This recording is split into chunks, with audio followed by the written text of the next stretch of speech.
नमस्कार. सहज आणि सोपे शिक्षण या यूट्यूब चॅनेलवर माझ्या सर्व बाल विद्यार्थ्यांचं खूप खूप स्वागत आहे. आज आपण 7th standard chapter number 11 cell structure and microorganism याचा सेकंड पार्ट बघणार आहोत. ज्या विद्यार्थ्यांनी फर्स्ट पार्ट बघितला नाही त्यांनी तो बघून घ्यावा. Cell size. There is a great variation in shapes of cells. Their shapes are mainly related to their function. पेशींच्या आकारामध्ये विविधता असते आणि प्रामुख्याने कार्याशी निगडित त्यांचा आकार असतो. Observe the cells of different shapes shown below. खाली विविध पेशींचे आकार दर्शविले आहेत त्यांचे निरीक्षण करा. अमिबा, रेड ब्लड सेल्स, तांबड्या रक्तपेशी, सरफेस सेल, पृष्ठभागावरील पेशी. या सरफेस सेल ह्या शक्यतो स्किनवर तसेच जे काही इंटरनल ऑर्गन्स असतात त्याच्या आतील जे काही सेल वॉल असते त्यावर आढळून येतात. स्पायरोगायरा. शैवालमध्ये स्पायरोगायरा हे सेल्स असतात. फॅट सेल्स, मेदपेशी.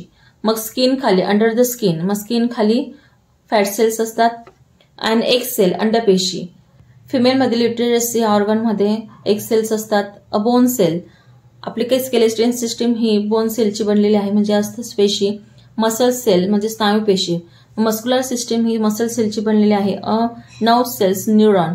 मग आपल्या मेंदूपासून तर मकडहारापर्यंत म्हणजे ही बोनपर्यंत स्पायनल कॉर्ड गेलेला आहे मणक्यांमधून आणि त्याच्यापासून अनेक नर्व्स ह्या आपल्या सरफेसपर्यंत म्हणजे स्किनपर्यंत पोहोचलेल्या आहेत की जेणेकरून आपल्याला सर्व प्रकारच्या फिलिंग्स या नर्व सेलमुळे होत असतात. स्पर्म सेल, शुक्रपेशी. मेलमधील टेस्टिस या ऑर्गनमध्ये स्पर्म सेल्स असतात. Cells are of many different shapes. Example circular, rod shape, columnar, spiral, oval, rectangular. तर पेशी ह्या विविध आकाराच्या आढळतात.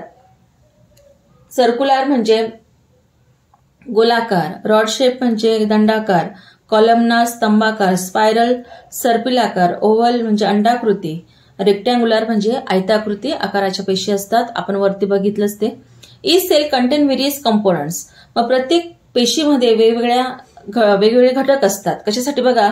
For carrying out the life processes. मग जीवन ज्या प्रक्रिया असतात आपल्या शरीराच्या सजीवांच्या त्या घडून आणण्यासाठी वेगवेगळे कंपोनंट्स पेशीमध्ये असतात of the living organism. These components are called organelles. मग यांनाच ऑर्गनेल्स म्हणजे पेशी अंगक असं म्हटलं जातं.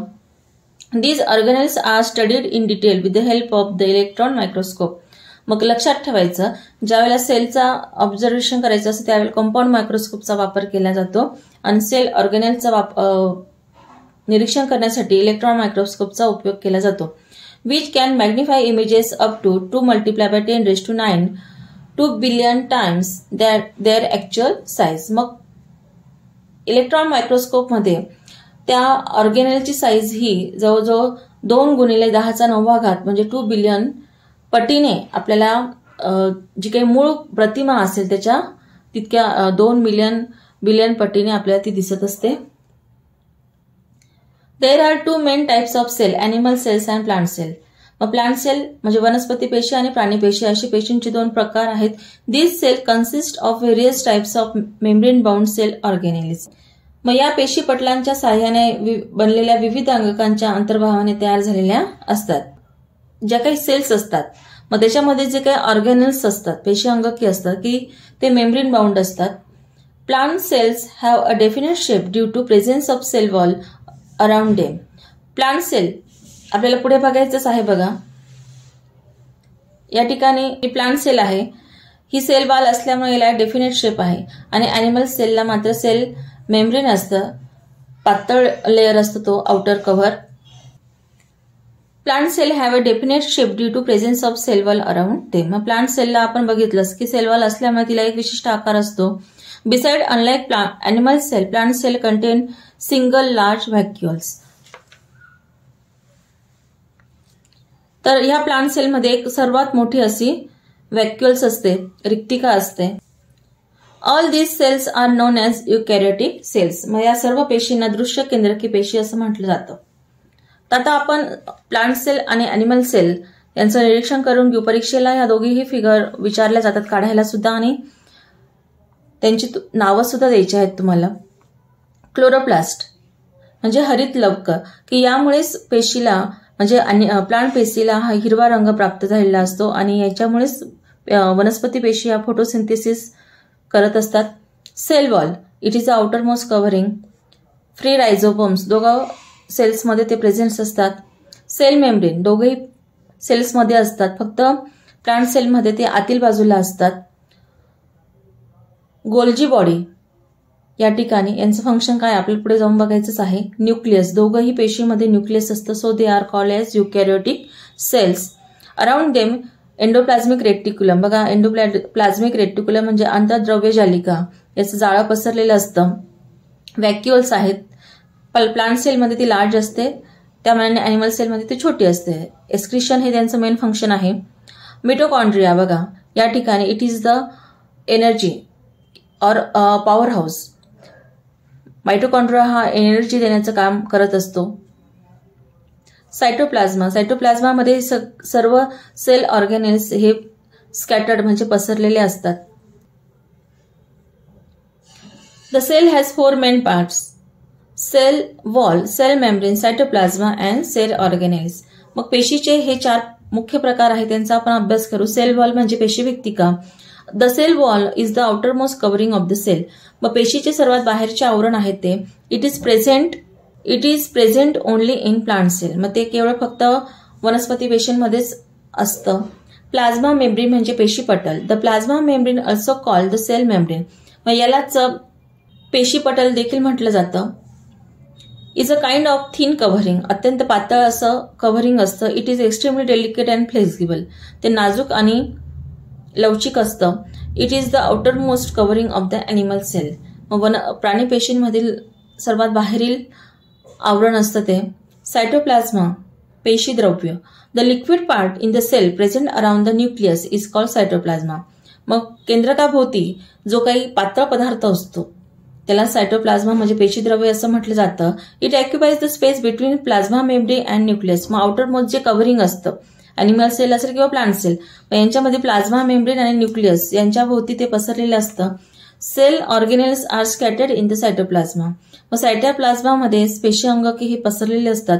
Sale organelles these mainly include the nucleus, endoplasmic reticulum, Golgi bodies, lysosome, mitochondria, vacuoles, plastids etcetera. Plant cell contain chloroplast. मग या सगळ्यांचे फंक्शन आपण बघितलेच होते की एवढे सेल ऑर्गॅनेल्स आपण फिगरच्या सहाय्याने बघितल्या, त्यांची फंक्शनही आपण थोड्याशा प्रमाणात बघून घेऊ.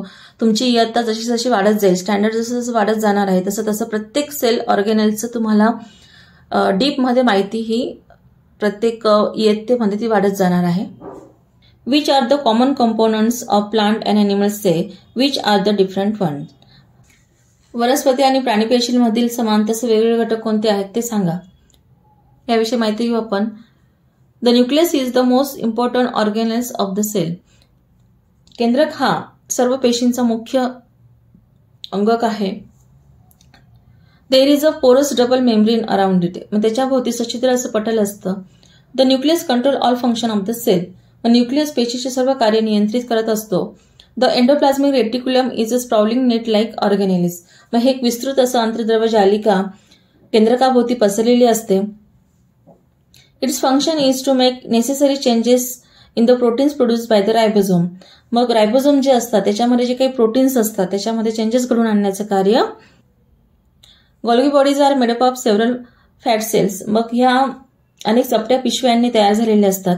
There function is the proper distribution of the protein. मग त्यांचं कार्य काय असतं की प्रोटीनचं सर्व सेल्समध्ये की सर्व सेल ऑर्गॅनेल्स असतील त्याच्यामध्ये व्यवस्थित वितरण करणे. Mitochondria and plastids are organelles with double outer covering. Mitochondria आणि प्लास्टिड यांना मात्र जर आपण याच्यात निरीक्षण केलं पुन्हा आकृतीमध्ये तर दोघांनाही डबल कव्हरिंग असतं. As mitochondria produce energy they are called powerhouse of the cell. मग मिटोकॉन्ड्रिया हा एनर्जी ऊर्जा निर्मितीचं कार्य करत असतो. So it is called as powerhouse म्हणजे ऊर्जा केंद्र असं त्याला म्हटलं जातं.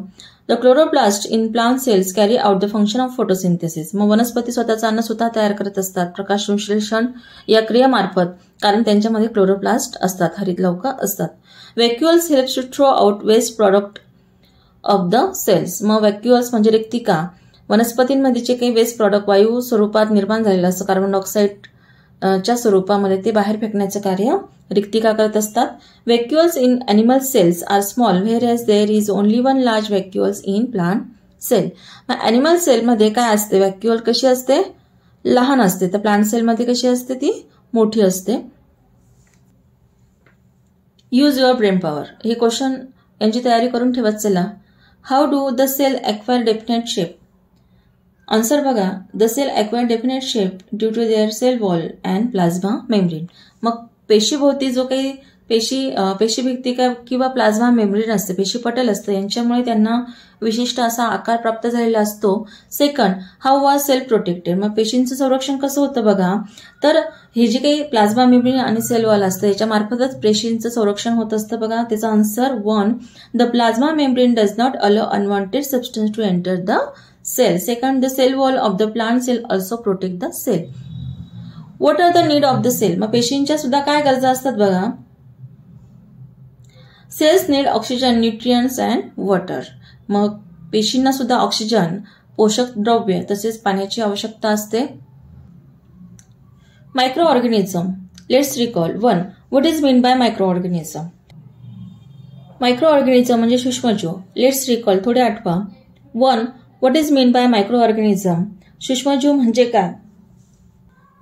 आन्सर बघा, the living organism on the earth which are all around us but we are unable to see them are called microorganism. मग आपल्या भोवती जे काही सजीव असतात की जे आपल्याला उघड्या डोळ्यांनी दिसू शकत नाही, are called as micro organism.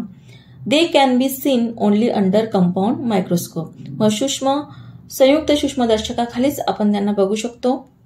कॅटेगराइज the following animals into 2 groups according to size. Amoeba, paramecium, euglena, snail, elephant, pigeon, worms. Amoeba, paramecium and euglena are microscopic in size. म्हणजे अत्यंत सूक्ष्म असतात ते की त्यांना आपण मायक्रोस्कोप खालीच बघू शकतो. बट स्नेल, elephant, pigeon and worms are bigger animals that can be seen with neck eyes. मग यांना आपण मात्र उघड्या डोळ्यांनी बघू शकतो. We have learned that there are countless living organisms on the earth. मग आपल्याला हे माहित आहे की पृथ्वी तलावर असंख्य असे सजीव आहेत. Of these, the organism which cannot be seen with our eyes but can only be observed under a microscope are called microorganism. मग हीच त्याची डेफिनेशन आपण बघितली होती. मग ते पाहण्यासाठी आपल्याला सूक्ष्मदर्शकाचा वापर करावा लागतो. त्यांनाच आपण सूक्ष्मजीव असं म्हटलं जातं. Occurrence of microorganism. सूक्ष्मजीवांचा आढळ. Microorganism are present all around us in air, water, soil, food, sewage, garbage as well as the bodies of plant and animal including human also. बघा, मग आपल्या सभोवताली हवा, पाणी, जमीन, अन्नपदार्थ, सांडपाणी, कचरा यांबरोबर वनस्पती, प्राणी आणि मानवी शरीरामध्ये सुद्धा सूक्ष्मजीवांचं अस्तित्व असतं. सम मायक्रो ऑर्गॅनिझम आर सॉलिटरी. मग काही मात्र एकटेच राहतात. दे लिव्ह सिंगली. तर ते सॉलिटरी म्हणजे काय की ते एकटेच राहतात, त्यांना कोणाचा सहवास नको असतो. Example amoeba, paramecium. Whereas some live in colonies. तर काही बहुसंख्येने वसाहती करून राहतात. Some microorganism live on remains of the dead plants and animals. मग काही सूक्ष्मजीव हे मृत वनस्पती आणि प्राणी यांच्या अवशेषांवर जगतात. या प्रकरणाचा पार्ट 3 आपण नंतर बघू.